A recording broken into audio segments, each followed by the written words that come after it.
그날 그녀는 평소처럼 새벽 5시에 눈을 떴다. 습관처럼 커튼을 걷고 창문을 열었다. 차가운 공기가 얼굴에 닿았다. 그녀는 잠시 그 공기를 마시며 중얼거렸다. 오늘은 날씨가 참 좋네. 식탁 위엔 전날 미리 챙겨둔 등산 가방이 놓여 있었다. 물, 초콜릿, 작은 수건, 그리고 새로 산 등산 모자. 남편은 여전히 자고 있었고 TV 아래 시계는 5시 20분을 가리키고 있었다. 그녀는 발소리를 죽이며 문을 나섰다. 그때까지만 해도 그날이 자신의 인생을 완전히 바꿔버릴 줄은 몰랐다.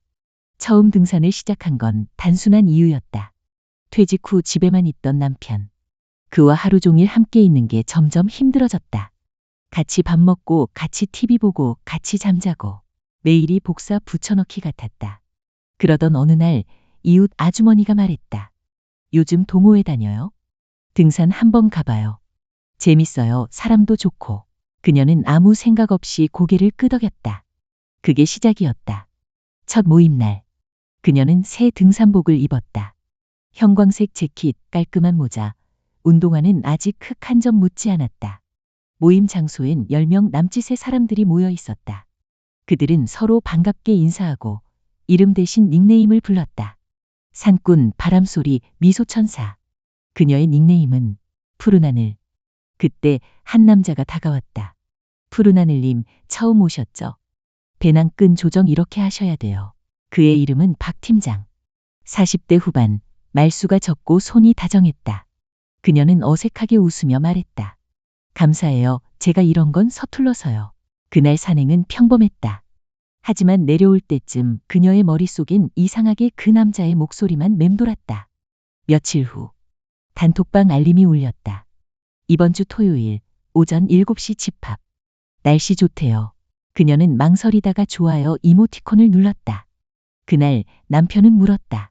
또 등산이야? 그녀는 대답 대신 가방을 들었다. 몸이 좀 찌뿌둥해서 다녀올게요. 그날 산은 이상하리만큼 밝았다. 바람이 부드럽고 나뭇잎 사이로 햇살이 쏟아졌다. 그녀는 뒤에서 들려오는 목소리에 돌아봤다. 푸른 하늘님, 요즘 자주 나오시네요. 박 팀장이 웃었다. 그녀는 괜히 모자를 고쳐 썼다. 운동하면 기분이 좋아서요. 그날 이후 그녀의 주말은 산으로 채워졌다. 평일엔 조용하던 카톡이 주말엔 살아났다. 이번 주 코스 어때요? 지난번 사진 보셨어요. 그날 웃는 모습 되게 보기 좋았어요. 그녀는 점점 그 사람의 말 한마디에 하루 기분이 바뀌는 걸 느꼈다. 아침에 카톡이 없으면 허전했고 밤에 그가 보낸 풍경 사진 하나로 미소를 지었다. 오늘도 좋은 하루 보내세요. 그 문장 하나가 이상하게 따뜻했다. 어느 날 남편이 물었다. 당신 요즘 왜 이렇게 밝아졌어? 그녀는 웃었다. 운동해서 그래요. 등산하니까 사람이 달라지네. 남편은 무심하게 고개를 끄덕였다. 그녀는 그 순간 문득 생각했다. 이 사람은 내가 어디를 가든 관심이 없구나. 그날 밤 그녀는 단톡방을 열었다. 박 팀장이 보낸 사진 하나. 오늘 해질 때 찍은 거예요. 예쁘죠? 그녀는 답장을 썼다. 진짜 예쁘네요. 꼭 같이 가보고 싶어요. 잠시 후, 그럼 다음엔 둘이 가요. 그 문장을 본 순간 심장이 쿵 내려앉았다. 그녀는 그날 새벽 거울 앞에 섰다. 머리카락을 다듬고 화장을 했다. 남편은 아직 자고 있었다. 그녀는 거울 속 자신에게 속삭였다. 오늘은 그냥 산에 가는 거야. 그 말이 스스로를 속이는 주문처럼 들렸다. 문을 나서는 순간 그녀는 다시 중얼거렸다. 그날 산에 오르지 말았어야 했다. 그날 산은 유난히 붐볐다. 햇살은 따뜻했고 바람은 부드러웠다. 그녀는 등산화 끈을 고쳐 묶으며 숨을 고르고 있었다. 그때 뒤에서 익숙한 목소리가 들려왔다. 푸른 하늘님, 오늘도 오셨네요. 그녀는 돌아봤다. 박 팀장이었다. 검은 모자에 선글라스, 단정한 셔츠. 그가 미소 지으며 물 한 병을 건넸다. 오늘 코스는 조금 힘들어요. 중간에 쉬엄쉬엄 가요. 그녀는 물을 받으며 말했다. 걱정 마세요. 요즘 체력이 좋아졌거든요. 그의 눈빛이 살짝 웃었다. 그럼 믿고 갑니다. 그날 산행은 이상하리만큼 즐거웠다. 사람들이 앞서가고 그녀는 박 팀장과 나란히 걸었다. 그는 회사 얘기도 가족 얘기도 하지 않았다. 대신 물었다. 푸른 하늘님은 왜 등산 시작하셨어요? 그녀는 잠시 망설였다. 글쎄요, 그냥 집에 있기 싫어서요. 그럼 산이 도망칠 곳이 된 거네요? 그녀는 웃었다. 도망이라기보단 숨을 쉴 곳이랄까. 그는 고개를 끄덕였다. 저도 비슷해요. 다들 잘 사는 것 같아도 다 숨막히죠. 그녀는 그 말에 가슴이 묘하게 울렸다. 같은 말을 남편에게 했던 적은 한 번도 없었다. 이 사람은 내 마음을 조금은 아는 사람 같았다.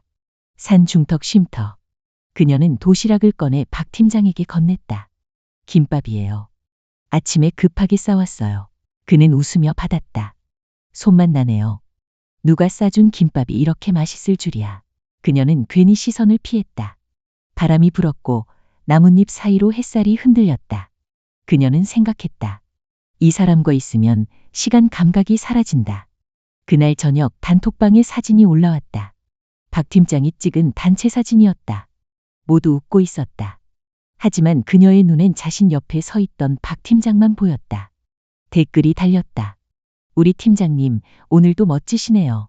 푸른 하늘님도 웃음이 활짝. 그녀는 휴대폰을 덮었다.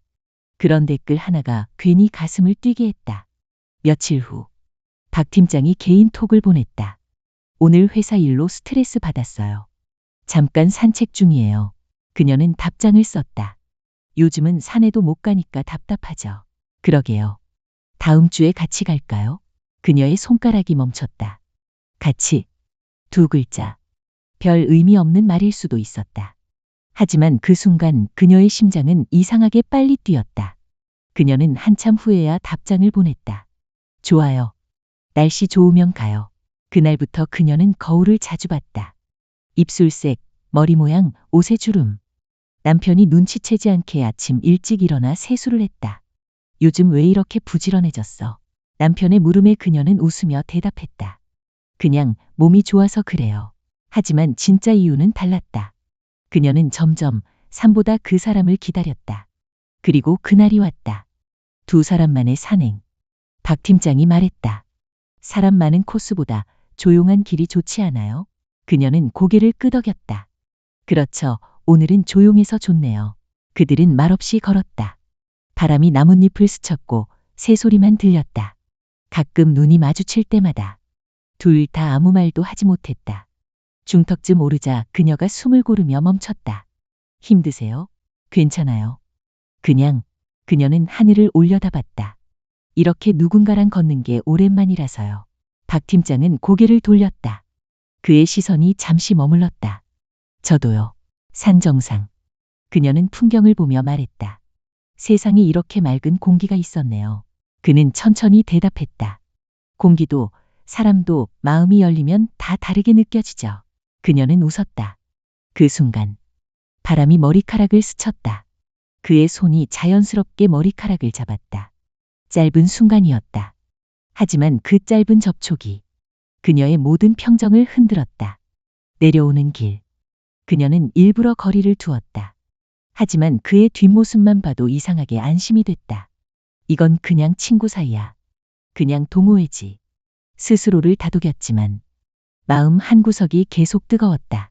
그날 밤 그는 톡을 보냈다. 오늘 즐거웠어요. 같이 있어서 편했어요. 그녀는 대답했다. 저도요. 그리고는 휴대폰을 덮었다. 하지만 그날 밤 그녀는 좀처럼 잠들지 못했다. 산에서는 정말 누구나 친구가 되는 걸까? 그날은 맑았다. 구름 한 점 없이 하늘이 너무 파랬다. 산 입구에 내리자마자 흙냄새와 풀냄새가 섞여 코끝을 찔렀다. 나는 어깨끈을 조여매고 숨을 한 번 깊게 들이마셨다. 그가 옆에서 말했다. 오늘은 바람이 좋아요. 정상에서 오래 앉아 있어도 춥지 않을 거예요. 나는 고개만 끄덕였다. 말을 덧붙이면 마음이 새어나올 것 같아서. 우리는 앞뒤로 간격을 두고 걸었다. 앞장서는 그의 등은 단단했고 걸음은 일정했다. 나는 그 리듬을 따라가며 생각했다. 이 사람과 걸을 때만 나도 내 삶의 박자가 생긴다.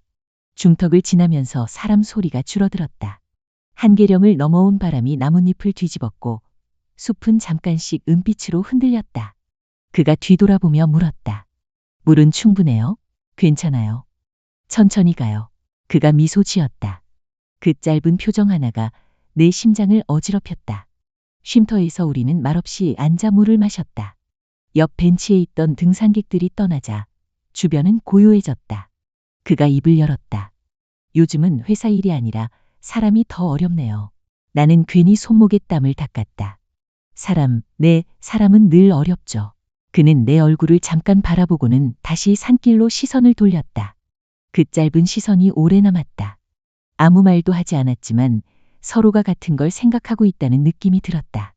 정상으로 오르는 마지막 경사에서 우리는 거의 동시에 속도를 늦췄다. 숨이 차서가 아니었다. 그 순간만은 너무 빨리 올라가고 싶지 않았다. 이 시간이 끝나버릴까봐. 정상 표지석이 보였다. 사람들이 사진을 찍었고 누군가는 깃발을 흔들었다. 우리는 조금 떨어진 바위에 앉았다. 바람이 머리카락을 건드렸다. 그가 조심스레 내게 모자를 씌워줬다. 햇살이 좀 강하네요. 고마워요. 그의 손끝이 모자의 챙을 고르다 내 이마 가까이를 스쳐 지나갔다. 그 잠깐의 거리. 호흡 하나 차이의 간격. 나는 눈을 감았다가 천천히 떴다. 푸른 하늘님. 그가 불렀다.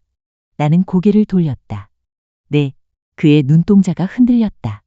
그 흔들림은 미안함이었고 두려움이었고 동시에 놓치고 싶지 않다는 마음 같았다.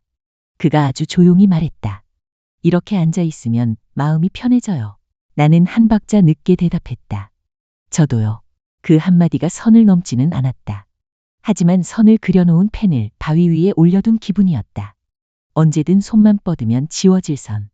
우리는 오래 말이 없었다. 저 멀리 능선이 이어지고 구름 그림자가 산비탈을 기어가듯 흘렀다. 그의 옆에서 나는 내 호흡이 경쾌해지는 걸 느꼈다. 그건 해발 고도의 탓이 아니었다. 내 마음이 공기처럼 가벼워지고 있었기 때문이다. 그가 휴대폰을 꺼내며 물었다. 사진 한 장 찍을까요? 나는 고개를 저었다가 다시 끄덕였다.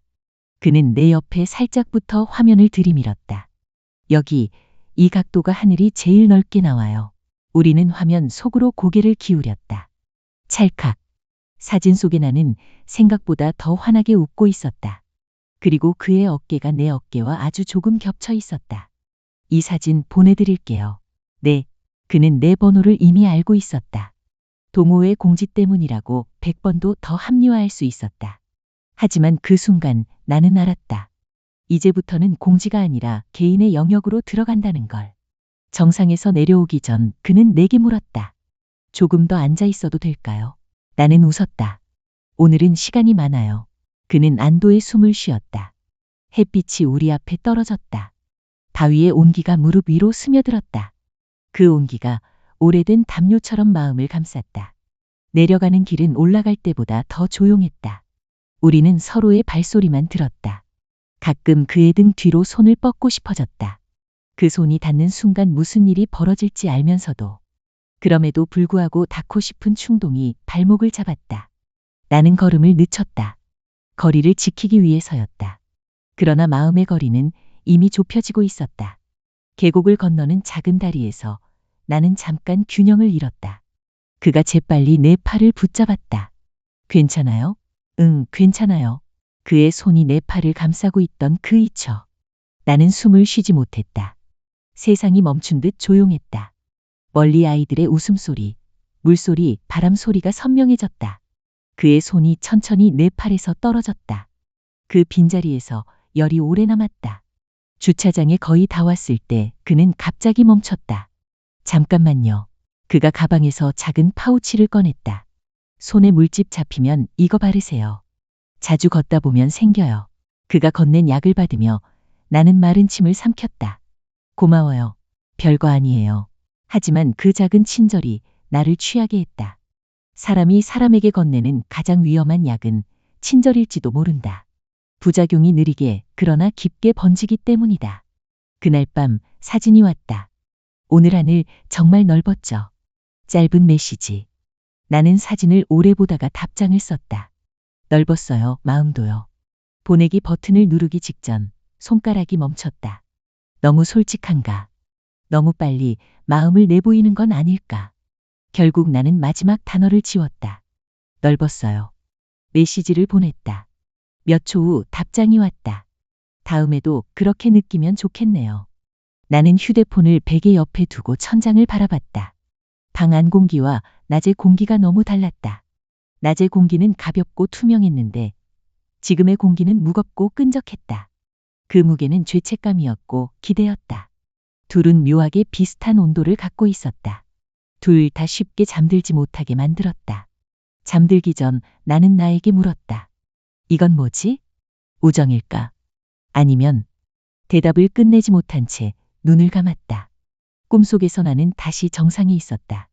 바람은 부드럽고 하늘은 넓었다. 그가 아주 멀리 서서 손을 흔들었다. 나는 그를 향해 한 걸음 또 한 걸음을 내디뎠다.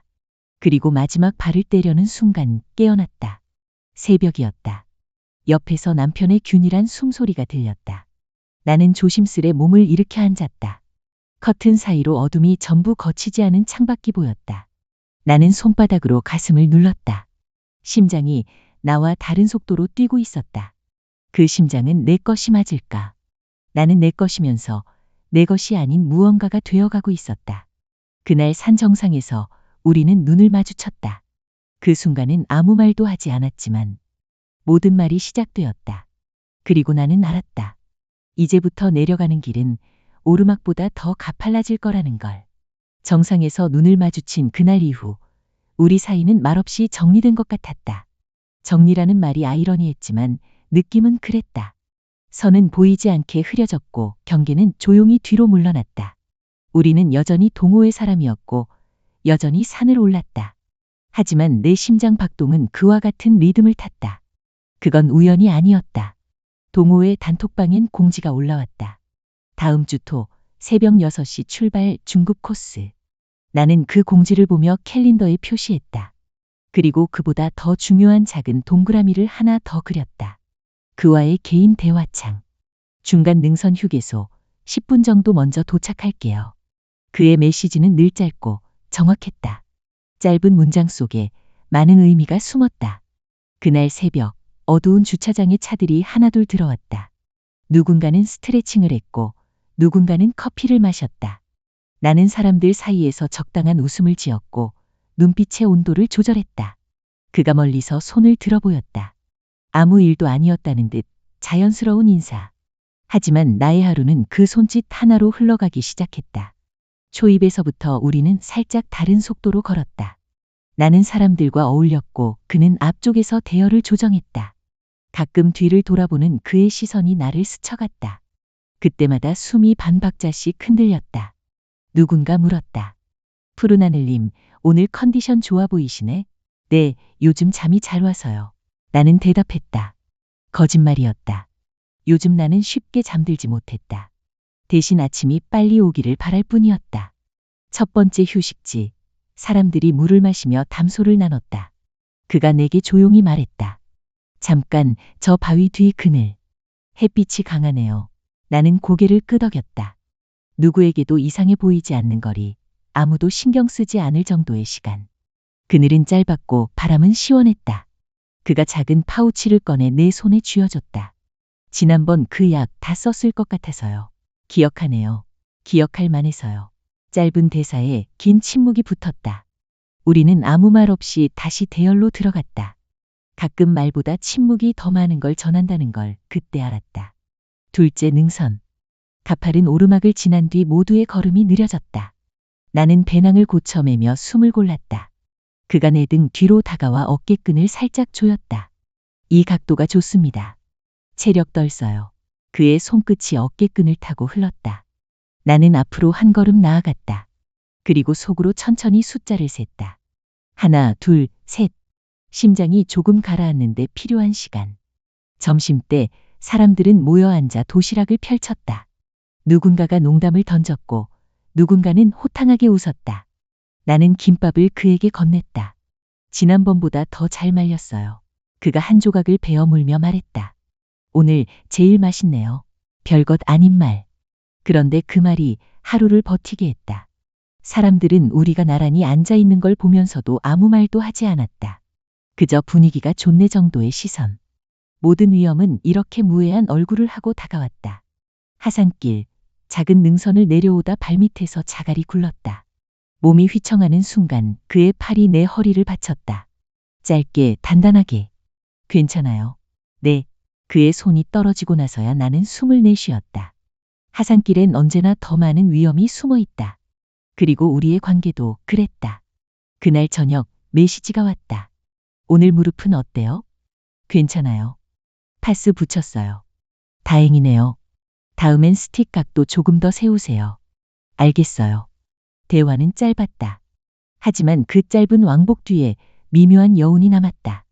우리는 아무 말도 하지 않았지만 이미 많은 걸 나눴다. 안부, 걱정, 습관, 기도 같은 마음들. 시간은 조용히 우리를 밀어냈다. 동호회 산행은 계속됐고 사람들의 농담과 사진은 늘어났다. 어느 날 누군가가 말했다. 팀장님, 푸른 하늘님이랑 호흡이 잘 맞네. 그는 웃었고 나도 웃었다. 그 웃음 속에서 우리는 각자의 표정을 정교하게 조율했다. 들키지 않기 위해서가 아니라 우리가 먼저 무너지지 않기 위해서. 비가 내리던 토요일, 예정에 없던 소모임이 열렸다. 비 예보 덕분에 사람은 적었다. 코스는 짧았고 숲은 젖은 냄새로 가득했다. 우리는 나란히 걸었다. 빗방울이 모자챙에 박자처럼 떨어졌다. 그가 말했다. 비 오는 산이 좋습니다. 나무가 더 솔직해져서요. 나는 웃었다. 솔직해지기 어려운 건 나무가 아니라 사람이죠. 그가 잠시 멈췄다. 그래서 저는 오늘만큼은 솔직할 겁니다. 그 말은 고백이 아니었다. 하지만 고백보다 더 깊었다. 비 냄새와 함께 마음이 젖어들었다. 휴게소 처마 밑에서 우리는 몸을 말렸다. 사람들은 핫팩을 나눠주고 사진을 찍고 웃었다. 그가 내 장갑을 받쳐들었다. 젖었네요. 조금 말리고 가요. 그의 손등엔 빗물이 고여 있었다. 나는 그 물방울을 잠깐 바라보다가 시선을 돌렸다. 이 비 언제 그칠까요? 그가 낮게 대답했다. 우리가 그치라고 할 수 있을까요? 답을 알 수 없는 질문이 가슴 안쪽에서 오래 울렸다. 비가 잦아드는 걸 기다리며 우리는 언덕 위 작은 정자에 올랐다. 사람들 소리가 멀어지고 빗소리만 남았다. 바닥은 축축했고 나무 기둥은 서늘했다. 그가 조심스럽게 내 옆에 앉았다. 우리는 바깥을 바라봤다. 초록의 결이 비에 씻긴 것처럼 선명했다. 그가 아주 낮은 목소리로 말했다. 가끔은 돌아갈 수 없는 길이 있다는 걸 압니다. 나는 그를 보지 않고 대답했다. 그래도 사람은 돌아갈 수 있다고 믿고 싶어 하죠. 그가 숨을 길게 내쉬었다. 믿고 싶은 것과 믿어야 하는 것 사이에서 오래 서 있네요. 그 말이 끝났을 때 정자 아래로 떨어지는 물방울이 일정한 박자를 쳤다. 내 심장도 그 박자를 따라 뛰었다. 두 개의 심장이 같은 소리를 내고 있다고 착각했다. 그날 이후 우리는 더 조심스러워졌다. 메시지는 짧아졌고 눈길은 빨라졌다. 하지만 조심스러움은 안전을 보장하지 않았다. 오히려 조심할수록 불씨는 더 뜨겁게 남았다. 사람들이 모르는 사이 작은 습관들이 생겼다. 출발 전에 한 번, 도착 후에 한 번. 멀리서 손을 살짝 들어 올리는 그 신호. 그 신호만 보면 내 하루가 제자리를 찾았다. 어느 일요일 동호회 뒤풀이가 있었다. 식당엔 웃음과 술잔 소리가 넘쳤다. 누군가가 물었다. 푸른 하늘님, 요즘 산에서 제일 행복했던 순간이 언제예요? 나는 잠깐 멈칫했다. 정상에서 그와 눈을 마주쳤을 때. 그 말을 할 수 없어 대신 말했다. 하산할 때요. 다치지 않고 무사히 내려왔다는 생각이 들 때. 사람들이 고개를 끄덕였다. 그가 조용히 내 쪽을 보았다. 그 시선은 대답을 알아버린 사람의 시선이었다. 집에 돌아오자 남편은 TV를 보고 있었다. 저녁 뉴스, 익숙한 앵커, 반복되는 사건 사고. 오늘 늦었네. 뒤풀이가 있었어요. 그래, 뭐 재밌었어? 나는 잠깐 침묵했다. 응, 사람들이 좋아서. 그 말은 진실이었다. 다만 진실의 전부는 아니었다. 샤워기 물줄기가 어깨를 때리며 흐를 때 나는 문득 생각했다. 우리는 지금 어디에 서 있을까? 정상도 평평한 능선도 아닌 애매한 비탈. 뒤로 물러나면 미끄러지고 앞으로 나아가면 더 가팔라지는 경사. 이상하게도 그 애매함이 나를 붙잡았다. 명확해지면 끝날 것 같은 관계. 그래서 더 조심했고 그래서 더 깊어졌다. 한밤중 휴대폰이 짧게 진동했다. 내일 비 온대요. 조심히 다니세요. 나는 미소 지었다가 바로 메시지를 지웠다. 지워야 안심이 됐다. 하지만 지운다고 사라지는 건 아니었다. 내 안에 남은 흔적은 기록보다 끈질겼다. 그날 이후로 나는 등산복을 입을 때마다 심장이 먼저 반응했다. 지퍼를 올리는 소리, 버클이 닿는 감각, 모자의 챙. 모든 과정이 나를 하나의 사람에게로 연결했다. 그리고 나는 알았다. 등산복 안엔 내 심장 하나만 뛰는 게 아니었다. 그의 심장 소리를 상상하는 나. 두 개의 심장이 같은 사람 안에서 박자를 맞추는 위험한 상상. 어느 새벽 거울 앞에서 나는 스스로에게 물었다. 지금 멈출 수 있니? 거울 속 내가 고개를 저었다. 멈추고 싶어서가 아니라 멈추는 방법을 잊어버려서. 그때 카톡 알림이 울렸다. 오늘은 컨디션 안 좋아요. 무리하지 마세요. 나는 짧게 답했다. 알겠어요. 당신도. 당신이라는 단어가 너무 멀리 나갔다고 느낀 순간 곧바로 메시지를 삭제했다. 삭제된 화면이 더 큰 소음을 냈다. 우리는 여전히 아무것도 하지 않은 사람들이었다. 그렇지만 아무 일도 일어나지 않았다고 말할 수는 없었다. 산은 침묵했고 숲은 목격자처럼 바스락거렸다. 나무는 기억하지 않지만 나는 기억했다. 숨소리, 호흡, 손끝의 온도, 빗소리의 간격. 그 모든 것이 나를 흔들었다. 그리고 나는 점점 알게 되었다. 우리가 선택하지 않은 길도 발자국이 남는다는 것을. 그 발자국은 눈에 보이지 않지만 집에 돌아와 불을 끄면 바닥 어딘가에서 희미하게 빛났다. 발꿈치를 돌리며 그 빛을 지우려 해도 다음 날 아침이면 또렷해졌다. 비밀의 관계는 요란하지 않았다. 대신 생활의 틈새로 물처럼 스며들었다. 물은 언제나 낮은 곳으로 흐른다. 우리의 마음도 그랬다. 낮고 조용한 쪽으로. 그곳은 안전해 보였지만 사실 가장 깊은 웅덩이였다. 나는 알고 있었다. 이 웅덩이는 언젠가 넘칠 거라는 걸. 그리고 넘치는 날, 산보다 더 가파른 길이 시작될 거라는 걸. 의심은 사소한 것에서 시작됐다. 주방에서 설거지를 하던 어느 저녁, 휴대폰이 짧게 진동했다. 알림창엔 이름 대신 숫자만 있었다. 010. 남편이 물컵을 내려놓으며 툭 던지듯 말했다. 요즘 연락 많이 오네. 나는 젖은 손을 앞치마에 닦으며 웃었다. 동호회 공지예요. 이번에 코스가 바뀌어서. 말끝이 흔들렸다. 그 흔들림을 내가 먼저 들었다. 그날 밤 나는 메시지를 지웠다. 사진도, 짧은 문장도, 하트도, 체크 표시도. 삭제하면 안심이 될 줄 알았다. 하지만 지우고 나면 더 또렷해졌다. 지운 자리에 남는 상상. 상상은 기록보다 오래 간다. 작은 거짓말은 생활 속에 금을 그었다. 아침에 평소보다 일찍 나가고 저녁엔 피곤하다는 핑계를 댔다. 남편은 처음엔 대수롭지 않게 넘겼다. 그러다 어느 날, 이번 주도 산이야. 짧은 질문에 나는 짧게 답했다. 응. 그 한 음절이 방안을 가로질러 식탁 위에서 굳었다. 동호회 사람들 사이에도 미세한 소문이 돌기 시작했다. 뒤풀이 자리에서 누군가가 슬쩍 말했다. 요즘 두 분 호흡이 딱이던데요. 나는 웃었고 주변도 따라 웃었다. 박 팀장은 물을 마시며 창밖을 보았다. 그 짧은 공백을 나는 너무 길게 느꼈다. 토요일 아침 나는 가방을 다시 싸기 시작했다. 물, 김밥, 상비약, 보조 배터리. 그리고 작은 파우치. 그 안엔 손바닥만 한 메모지가 있었다. 다음 주 조용한 코스. 나는 그 메모를 접어 파우치 안쪽에 밀어넣었다. 그 순간 현관에서 발소리가 났다. 남편이 문에 기대 서 있었다. 뭐 숨기는 거 있어? 나는 너무 빨리 고개를 저었다. 아니, 그냥 체크리스트. 남편이 다가와 가방을 보려는 순간 벨소리가 울렸다. 택배였다. 우연은 때로 구원처럼 등장한다.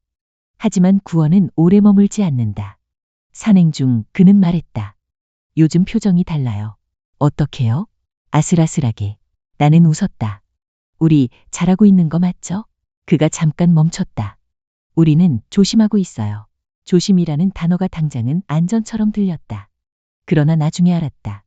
조심은 그날의 안심을 위해 내일의 위험을 빌려 쓰는 일이었다. 그날 하산길 단톡방에 사진이 올라왔다.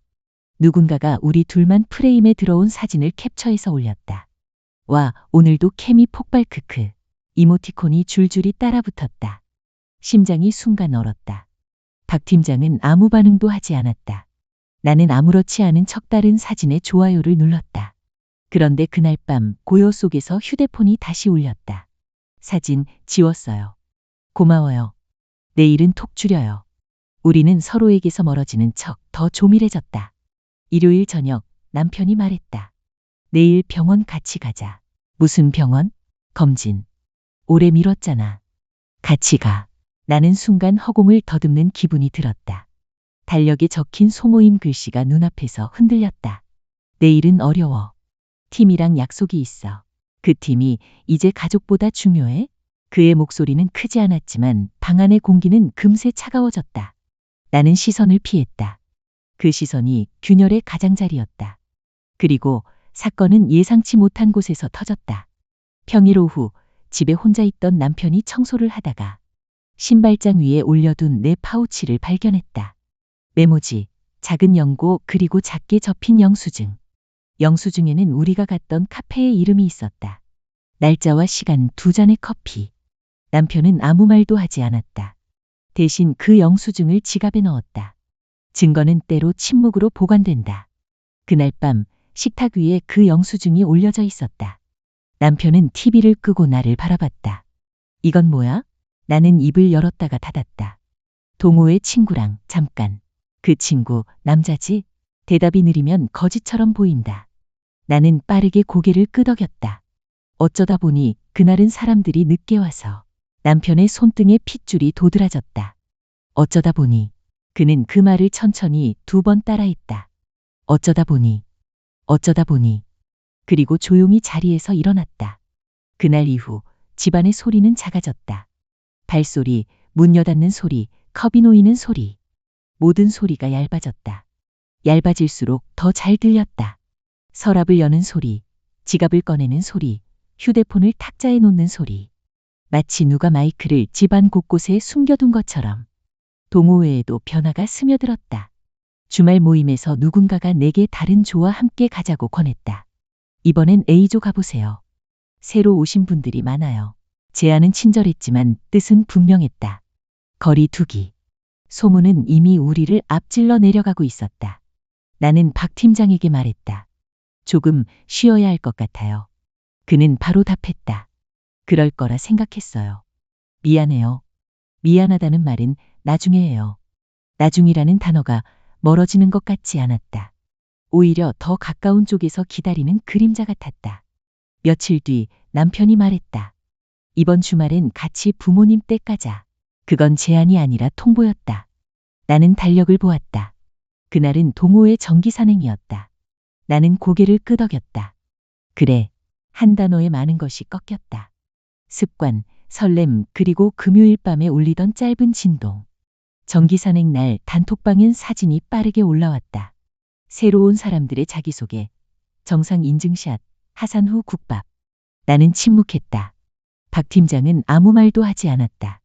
대신 단체 사진 한 장에서 사람들이 비워둔 자리들이 유독 눈에 들어왔다. 비어있는 공간은 종종 가장 시끄럽다. 집으로 돌아오는 길, 남편이 운전을 했다. 라디오는 조용했고 창밖 풍경이 빠르게 스쳤다. 신호에 걸린 순간 남편이 물었다. 정말 끝낼 거야. 나는 창밖을 보며 대답을 찾았다. 끝이라는 말은 쉽다. 문제는 끝내는 과정이다. 침묵이 길어지자 남편은 고개를 끄덕였다. 그래. 알아서 해. 알아서. 그 말은 자유가 아니라 유예였다. 판결을 미룬 채 스스로에게 내리는 보류. 밤. 나는 침대 가장자리에 앉아 휴대폰을 들었다. 메시지 입력창에 몇 번이나 같은 문장을 썼다 지웠다. 우리 당분간 연락하지 말아요. 괜찮아요. 기다릴게요. 기다리지 마요. 그게 더 힘들어요.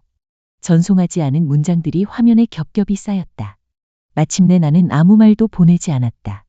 보내지 않은 말이 보낸 말보다 더 많은 밤이 있었다. 새벽. 나는 깨달았다.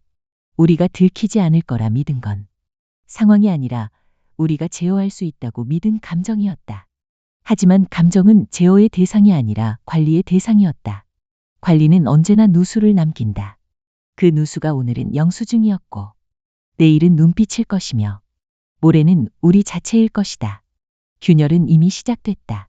그리고 균열은 늘 가장 조용한 순간에 가장 크게 벌어진다. 집은 조용했다. 조용하다는 말로는 다 담기지 않았다. 소파에 가죽이 눌렸다 펴지는 소리, 냉장고의 낮은 웅음, 창틀에 부딪히는 바람. 그 미세한 소리들 사이에 우리라는 단어가 서서히 빠져나갔다. 남편은 말을 아꼈다. 필요한 말만 했다. 밥 먹자. 문 잠갔어? 내일 몇 시? 이름은 부르지 않았다. 이름을 부르면 관계가 다시 살아날 것 같아서였을까? 아니면 이미 끝났다는 사실을 서로에게 확인시키고 싶지 않아서였을까? 그날 밤 그는 식탁 위에 휴대폰을 올려두었다. 잠금이 풀린 화면. 아무런 말도 덧붙이지 않았다. 나는 그 뜻을 바로 알았다. 내 휴대폰도 올려두라는 무언의 요구. 나는 천천히 휴대폰을 꺼냈다. 테이블 위에 놓는 순간 심장이 손끝으로 내려왔다. 그는 말했다. 서로 비밀번호 바꾸자. 나는 숨을 들이마셨다. 왜? 확신이 필요해서. 그 말은 판단이 아니라 구조 요청 같았다. 그러나 우리는 이미 서로에게 구조선이 아니었다. 같은 배를 타고 있지만 각자 다른 구멍을 막느라 바빴다. 그날 이후 휴대폰은 더 무거워졌다. 진동 한 번에 방 안 공기가 변했다. 나는 알림을 줄였고 미리 보기 문구를 껐다. 그럼에도 불구하고 마음속 미리 보기는 꺼지지 않았다. 그가 보낸 짧은 안부, 단어 사이 공백 끝에 붙지 않은 마침표. 모든 것이 증거였고 모든 것이 혐의였다. 동호회에도 금이 갔다. 정기산행에서 A조와 B조로 나뉘던 관례가 깨졌다. 누군가가 대놓고 말했다. 괜히 오해 사지 맙시다. 말투는 가볍게 흘렸지만 표정은 단단했다. 정면에서 받은 칼날은 오히려 덜 아팠다. 뒤에서 웃는 사람들의 낮은 웃음이 더 깊게 찔렀다. 박 팀장은 말수가 줄었다. 공지사항은 간단했고 톡은 더 짧아졌다. 내일 6시. 코스 변경. 우천시 취소. 그의 문장들이 마치 피난 경보처럼 느껴졌다. 우리는 피하라는 신호를 들었지만 방향을 몰랐다. 피해야 하는 곳이 바뀐지, 서로인지, 스스로인지. 그리고 사건이 터졌다. 정기산행 사진이 한 커뮤니티에 올라왔다. 사진 속에서 우리는 나란히 서 있었다. 사람들과 섞여 있지만 이상하게 둘만 불빛이 닿은 것처럼 보였다. 아니, 이 정도면 다들 알겠네. 동호회가 산악회냐 커플 매칭이냐? 댓글은 빠르고 잔인했다. 놀랍게도 가장 먼저 나를 욕하지 않았다. 나이 들어 주책. 집은 안 챙기고 산만 탄다. 문장은 누군가의 세월을 긁어내듯 던져졌다. 그 다음엔 박 팀장이었다. 팀장이란 사람이 눈앞에 있는 책임은 모르고 책임이라는 단어가 우리를 정면으로 내려쳤다. 동호회 방은 덜컥 잠겼다. 공지, 사진 외부 유출 금지, 사적인 언급 자제. 그러나 이미 늦었다. 세상은 잠그는 순간 더 크게 열린다. 유출이라는 단어는 언제나 과거형으로만 존재한다. 나흘 뒤 박 팀장에게서 전화가 왔다. 저녁 8시 12분. 나는 거실에서 전화를 받지 않았다. 현관으로 나가 신발장 앞 차가운 바닥에서 받았다. 그의 목소리는 낮고 평평했다. 당분간 쉬겠습니다. 회장단 결정이에요. 쉬겠다는 건 그만두겠다는 건 아니죠. 그는 잠시 침묵했다. 잘 모르겠습니다. 나는 그 순간 알았다.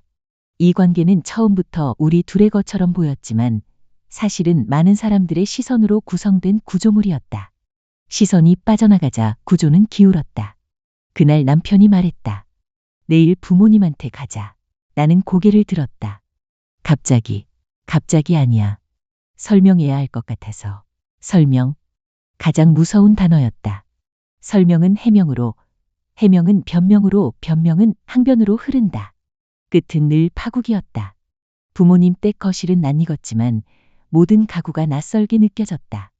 어머니는 조심스럽게 물었다. 둘이 요즘 무슨 일 있니? 남편은 말을 아꼈다. 그냥 생각할 시간이 필요해요. 나는 고개를 숙였다. 거실 시계가 초침을 끊었다 붙였다. 그 리듬이 나를 범죄자처럼 만들었다. 그날 밤 고향집 작은 방에서 나는 휴대폰을 켰다. 그에게서 메시지가 와 있었다. 죄송합니다. 2글자의 무게가 방 전체를 눌렀다. 나는 답장을 쓰지 않았다.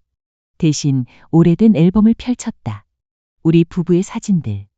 우리가 웃고 있던 날들. 산이 배경이 아닌 사진 속 나는 지금보다 훨씬 가벼워 보였다. 도망치듯 올라간 산이 결국 우리를 쫓아내려왔다. 산은 기억하지 않았지만 사람은 기억했다. 그리고 기억은 언제나 사람을 무너뜨린다. 도시로 돌아온 월요일, 회사로 향하던 남편이 현관에서 멈췄다. 오늘 저녁에 시간 돼? 왜? 대화해야 해. 그의 목소리엔 이전과 다른 균열이 있었다. 그건 화가 아니라 체념이 만든 갈라짐이었다.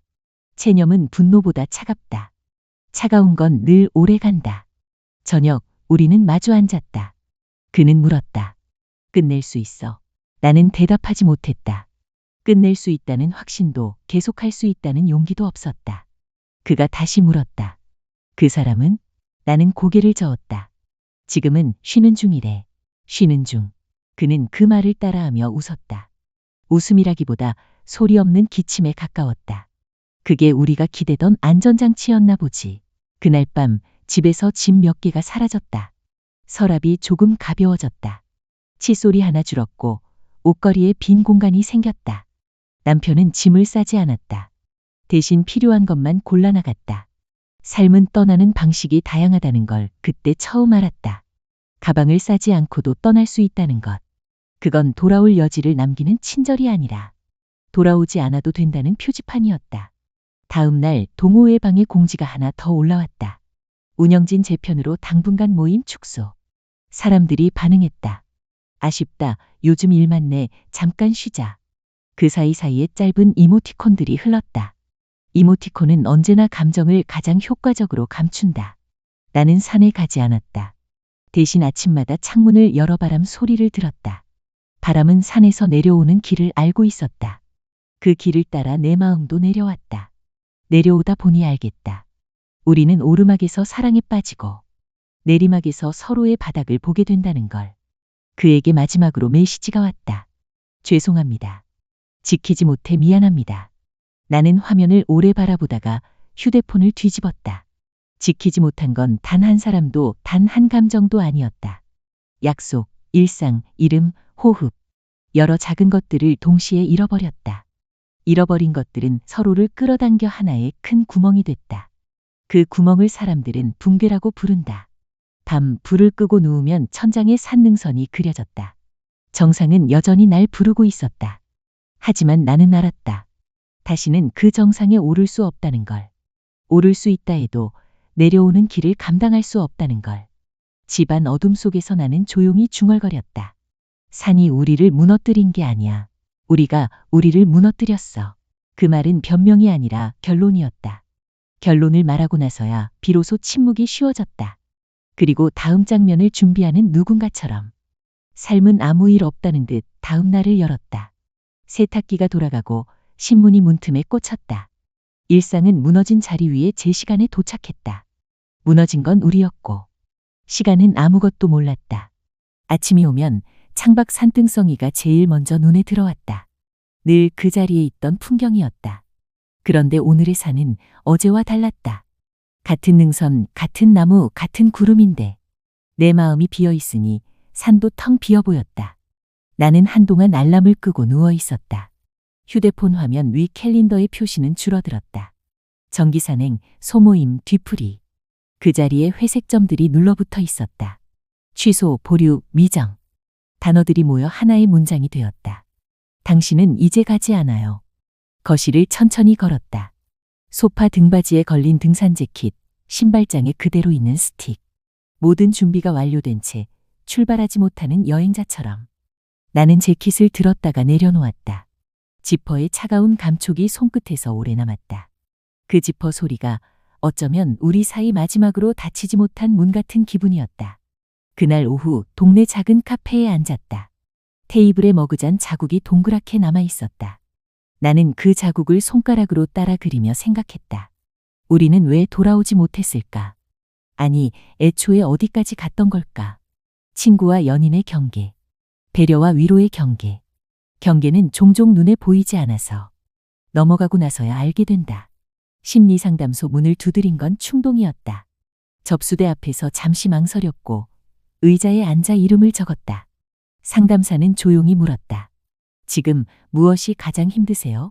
나는 하얀 벽을 바라보다가 대답했다. 제가 저를 잃어버렸다는 생각이요. 그녀는 고개를 끄덕였다. 잃어버린 걸 찾으려면 잃어버리기 전에 당신을 먼저 기억해야 해요. 기억. 나는 그 단어가 가장 무섭다고 느꼈다. 기억하면 돌아가고 싶어지니까. 돌아갈 수 없다는 사실을 다시 확인해야 하니까. 며칠 뒤 어머니에게서 전화가 왔다. 밥은 먹고 다니니? 짧은 안부 속에서 오랜 세월이 들렸다. 나는 어머니에게 아무것도 설명하지 않았다.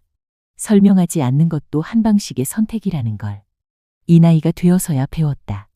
전화를 끊고 나서 오래 울었다. 울음에는 설명이 필요 없어서 더 오래 갈 수 있었다. 밤이 오면 집은 더 넓어졌다. 불을 끄면 방과 방 사이에 바람이 지나는 소리가 생겼다. 그 바람이 무엇을 지나가는지 알 것 같았다. 식탁의 빈 의자, 욕실의 남은 물기의 끝, 침대 중앙에 생긴 얇은 주름. 부재는 물체가 아니라 습관의 모양으로 남았다. 나는 그에게 보내지 않은 메시지들을 다시 읽었다. 괜찮아요. 저는 잘 지내요. 다음 주에는 비가 올까요? 무릎은 이제 나았나요?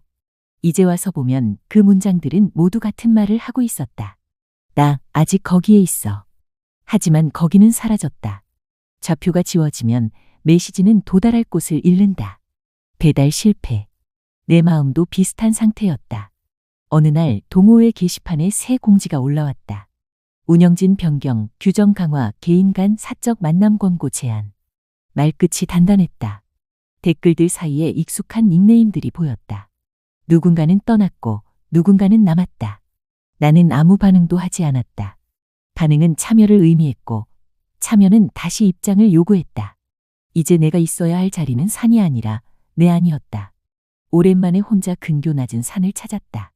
사람이 거의 없는 평일 오전 길 표지판에 낯익은 이름들이 걸려 있었다. 나는 일부러 천천히 걸었다. 숨이 차오르면 멈추고 바람이 불면 서 있었다. 나뭇잎이 햇빛을 통과하며 반짝였다. 그 반짝임이 마치 누군가의 신호처럼 느껴졌다. 지금은 멈춰도 괜찮다. 나는 벤치에 앉아 눈을 감았다. 발 뒤꿈치로 흙을 조금씩 밟아보았다. 흙이 받쳐주는 감각이 오래 잊고 있던 위로 같았다. 그때 알았다. 우리는 서로에게 위로가 아니라 위로의 모양이었을지도 모른다는 걸. 위로의 모양은 따뜻하지만 시간이 지나면 균열이 생긴다. 균열 사이로 욕망이 스며들고 욕망은 언제나 자신을 사랑이라고 부른다. 그 이름표가 붙는 순간 책임이 붙고 책임이 붙는 순간 누군가는 무너진다. 우리는 그 흐름을 끝까지 따라갔다. 끝에서야 명찰을 떼었다. 그리고 남은 건 허전한 가슴과 조용한 길이었다. 상담사는 다음 내담 시간에 이렇게 말했다. 후회는 방향을 알려주는 감정이에요. 자책은 그 자리에서 당신을 묻고요. 나는 조용히 되물었다. 그럼 저는 어디로 가야 할까요? 당신이 원래 서 있던 자리로요. 혹은 한 번도 서보지 못한 자리로. 그 말이 처음엔 추상적으로 들렸지만 돌아오는 길에 하나씩 구체가 붙었다. 침대를 정리하고 냉장고 속 상한 반찬을 버리고 누렇게 뜬 화분을 베란다로 내놓는 일. 작은 행동들이 방향이 되었다. 며칠 뒤 남편과 다시 마주 앉았다. 서두르지 않기로 했다. 그는 조심스레 물었다. 지금은 어떤 상태야? 나는 숨을 고르고 말했다. 정리하고 있어. 나에 대해? 나에 대해. 그는 잠시 눈을 감았다 뜨더니 고개를 끄덕였다. 그럼 나도 내 쪽을 정리할게. 우리는 관계를 협상하지 않았다. 대신 각자의 삶을 정리하기로 합의했다. 그게 우리가 지금 할 수 있는 가장 솔직한 방식이었다. 밤, 창문을 열어둔 채로 잠이 들었다. 바람이 커튼을 밀었다 당겼다. 꿈속에서 나는 산길을 걸었다. 표지판이 나오고 갈림길이 나왔다. 왼쪽은 익숙한 능선, 오른쪽은 낯선 숲. 나는 오래 서 있었다. 그러다 오른쪽으로 발을 옮겼다. 낯선 숲의 공기는 두려웠지만 적어도 같은 자리를 맴돌게 하진 않았다. 다음 날 아침 등산 재킷을 옷장 안쪽으로 옮겼다. 버리지 않았다. 그렇다고 바로 잡히는 곳에 두지도 않았다. 어떤 건 지금 버려야 하고 어떤 건 그냥 시간을 통과시키는 게 맞다. 시간은 우리가 자존심으로 못하는 일을 대신 해준다. 둥글게 만들고 무디게 만들고 언젠가는 보통의 하루 속에 흩어지게 만든다. 나는 작은 수첩을 꺼내 첫 장에 적었다. 다시 걷기. 그 아래에 오늘 할 일을 한 줄씩 썼다. 물 더 마시기, 30분 산책, 엄마에게 전화, 오래된 사진 정리. 새로운 삶은 큰 결심보다 작은 반복에서 시작된다는 걸 믿어보기로 했다. 저녁 무렵 벤치에 앉아 노을을 봤다. 하늘이 천천히 붉어지고 구름의 가장자리가 금빛으로 타올랐다. 나는 가슴 한가운데 남은 텅 빈 자리를 손바닥으로 눌러보았다. 그 빈자리가 아프지 않다는 사실을 깨닫는데 시간이 걸렸다. 빈자리는 상처가 아니라 자리가 되기 위해 비워둔 공간일지도 모른다. 언젠가 무엇이 들어오든 혹은 아무것도 들어오지 않든 나는 그 자리를 있는 그대로 두기로 했다. 집으로 돌아와 불을 켰다. 주방에 물 끓는 소리가 났다. 김이 올라오는 주전자, 규칙적인 끓는 소리. 스위치가 딸칵하고 내려가는 순간 나는 이상하게 안도했다. 삶은 여전히 작동하고 있었고 나는 그 작동 안으로 조금씩 돌아가고 있었다. 그날의 마지막 문장을 마음속에 적었다. 나는 산을 잃은 게 아니다. 산에 내 삶을 맡기던 습관을 내려놓은 것이다. 그 문장을 되뇌자 가슴이 조금 가벼워졌다. 그리고 알았다. 후회는 끝이 아니라 방향이라는 것을. 깨달음은 벌이 아니라 시작이라는 것을. 겨울이 다가왔다. 공기가 단단해지고 숨을 내쉬면 하얀 입김이 피어올랐다. 길가의 은행나무는 이미 잎을 다 떨궜고 가지 끝엔 작고 둥근 새집 하나가 흔들렸다. 나는 그 아래를 천천히 걸었다. 발밑에 부서진 낙엽이 바스락거렸다. 그 소리가 이상하게 위로처럼 들렸다. 모든 게 부서진 뒤에도 여전히 남아있는 소리. 그게 내 삶의 소리였다. 시간이 흘렀다. 누군가는 나를 불쌍하다고 말했고 누군가는 이제라도 정리해서 다행이라 했다. 그 말들 중 어느 것도 내게 정확하지 않았다. 사람들은 결과로만 판단한다. 하지만 나는 과정 속에서 무너지고 또 세워졌다. 무너지는 순간에도 내 안엔 생명이 있었고 그 생명이 나를 지금까지 끌고 왔다. 남편과는 잠시 떨어져 살았다. 완전한 결별도 명확한 화해도 아니었다. 서로의 시간을 갖자는 말로 정리했다. 어쩌면 이미 알고 있었을지도 모른다. 우리가 다시 같은 집에 있어도 이전과 똑같은 방식으로는 살 수 없다는 걸. 이따금 그가 보내오는 짧은 문자들. 잘 지내? 감기 조심해. 그 문장들에는 원망도 미련도 없었다. 그저 사람으로서의 인사. 나는 그게 고마웠다. 인간의 끝은 감정이 아니라 예의라는 걸. 그가 가르쳐줬다. 박 팀장에게서도 연락이 왔다. 짧고 단정한 문장. 그동안 감사했습니다. 그 한 문장은 마치 정리된 문장 교과서 같았다. 감정의 여운을 남기지 않으려는 정직함. 그리고 남기지 못한 마음의 흔적. 나는 답하지 않았다. 대신 그 문장을 오래 읽었다. 한참을 바라보다가 삭제했다. 삭제는 있는 게 아니라 덮는 일이라는 걸 이제 안다. 덮어야 할 상처는 남기보다 스스로를 보호하기 위해서다. 며칠 뒤 나는 작은 산을 다시 찾았다. 예전처럼 새벽은 차가웠고 바람은 맑았다. 다만 이번엔 혼자였다. 등산로 입구에 도착했을 때 내 안에 어떤 부분이 떨렸다. 두려움이 아니었다. 그저 다시 시작한다는 낯선 감각. 나는 천천히 숨을 내쉬며 첫 발을 내디뎠다. 산길은 예전보다 더 가팔라 보였다. 하지만 이번엔 누구와 속도를 맞출 필요가 없었다. 내 리듬, 내 호흡, 내 걸음. 오직 나의 길이었다. 능선에 올라서 잠시 멈춰 섰다. 바람이 얼굴을 스쳤다. 멀리 도시가 내려다 보였다. 지금껏 수많은 길을 걸어왔지만 그중 절반은 누군가를 향했고 나머지 절반은 누군가로부터 도망치기 위한 길이었다. 이제야 알았다.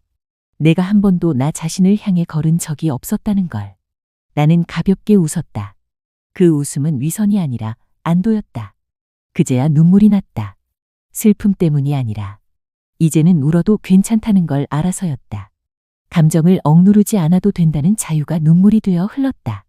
울음은 슬픔의 언어가 아니라 회복의 첫소리였다. 바위 위에 앉아 물을 마셨다. 뚜껑을 닫으며 문득 이런 생각이 들었다. 산은 아무 말도 하지 않지만 늘 들어준다. 예전엔 그 침묵이 나를 외롭게 했다. 이제는 그 침묵이 고맙다. 누군가의 위로보다 아무 말 없는 자연의 무심함이 더 따뜻할 때가 있다. 그 무심함 속에서야 비로소 내 목소리가 들린다. 나는 조용히 속삭였다. 괜찮아. 그 말은 그 누구에게도 향하지 않았다. 나 자신에게 하는 인사였다. 괜찮아. 이제 정말 괜찮아. 정상에 올라서서 사진을 찍었다. 혼자 찍은 첫 사진. 화면 속 나는 놀라울 만큼 평온해 보였다. 예전엔 누군가의 어깨를 기대어야 안정감을 느꼈는데 이제는 두 발로 서 있는 나 자신이 가장 단단했다. 하산길에 만난 한 아주머니가 말했다. 혼자 오셨어요? 네, 혼자 산 타는 게 제일 좋아요. 마음이 가벼워지잖아요. 나는 웃으며 대답했다. 정말 그렇네요. 그 짧은 대화에 이상하게 눈물이 핑 돌았다. 나와 닮은 말투, 나와 닮은 표정. 인생은 결국 같은 경험을 다른 이름으로 반복하는 일인지도 모른다. 산 아래 도착하자 해가 완전히 져 있었다. 노을빛이 길 위에 얇게 깔려 있었다. 그 빛 위로 내 그림자가 길게 늘어졌다. 그림자는 여전히 나를 따라왔지만 이제는 나를 앞서가지 않았다. 나는 천천히 걸었다. 바람이 머리카락을 흔들고 어디선가 솔 냄새가 섞여 들어왔다. 그 향기가 이상하게 익숙했다. 어쩌면 다시 시작하는 사람에게 세상이 건네는 첫 인사였을지도 모른다. 집으로 돌아와 현관에 들어서자 어둠이 고요히 맞아줬다. 나는 불을 켜지 않았다. 대신 커튼을 걷고 창밖 달빛을 바라봤다. 달빛이 방 안으로 들어왔다. 그 빛은 차갑지 않았다. 내가 차가운 세상을 건너왔기 때문일까.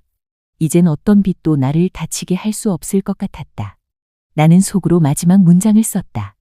진짜 잃은 건 사랑이 아니라 나 자신이었다. 그리고 지금 나는 나를 다시 찾는 중이다. 그 문장을 마음속에 새기며 눈을 감았다. 바람이 지나가고 커튼이 살짝 흔들렸다. 그리고 그 흔들림 속에서 나는 아주 작게 미소 지었다. 이제는 정말 괜찮다고. 그렇게 속삭이듯